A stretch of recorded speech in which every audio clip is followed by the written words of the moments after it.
everyone, welcome back to the channel again. So we'll be discussing conceptual question number 5 of gravitation. So what does this question says? If sphere of same material and radius are touching each other, then show that the gravitational force between them is directly proportional to each other. मतलब directly proportional to a to power 4, not each other. Okay. So अब इस question को देखें.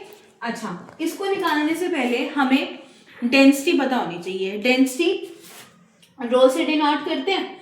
Density का formula क्या होता है? Mass by volume. ठीक है. अगर मुझे मास की वैल्यू निकालनी है तो रो इंटू में वॉल्यूम कर दूंगी और स्क्वायर्स हैं सेम मटेरियल के, तो डेंसिटी तो वैसे ही सेम है, सेम मटेरियल. अब स्क्वायर्स हैं, स्क्वायर्स का वॉल्यूम क्या होता है? 4/3 पाई आर क्यूब. ठीक है. तो मास क्या आ गया? रो इंटू में 4/3 पाई आर क्यूब. ठीक है. अब देखो, बात करते हैं फोर्स की. ये हमने कहां से आया ये वाला फोर्स का फॉर्मूला? न्यूटन्स लॉ से. ठीक है. तो फोर्स किसके डायरेक्टली प्रोपोर्शनल है? Product of masses and inversely proportional to square of distance between them.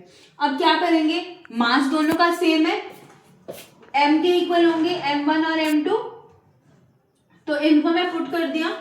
अब ये जो मास की वैल्यू इस वाले फॉर्मूला में मैंने पुट की, तो क्या आया? g rho 4/3 pi r cube into rho 4/3 pi r cube. अब रेडियस की बात करते हैं. ये मैंने 2a² क्यों लिया? क्योंकि दोनों बॉडीज एक दूसरे को टच कर रही हैं, तो ये दोनों किसके बराबर होंगी? जो इनके बीच में डिस्टेंस होगा वो रेडियस के, मतलब जो इनके सेंटर का डिस्टेंस होगा वो रेडियस के बराबर होगा. देखो, ये मेरे पास सेम है, ये इसका सेंटर है, ये इसका सेंटर है, तो ये r रेडियस है, ये भी r रेडियस है, तो इन टोटल ये क्या बन जाएगा?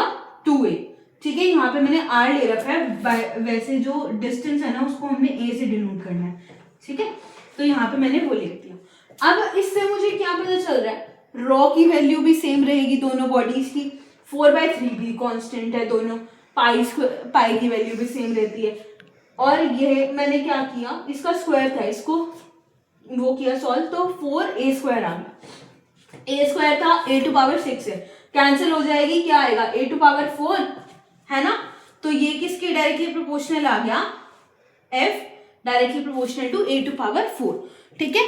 तो आई होप आपको ये वाला क्वेश्चन समझ आया होगा, और ऐसे ही बाकी क्वेश्चन समझने के लिए आप मुझे इंस्टा पे फॉलो कर सकते हैं एंड यूट्यूब पे सब्सक्राइब कर सकते हैं. ठीक है. और don't forget to press the bell icon. Okay, bye.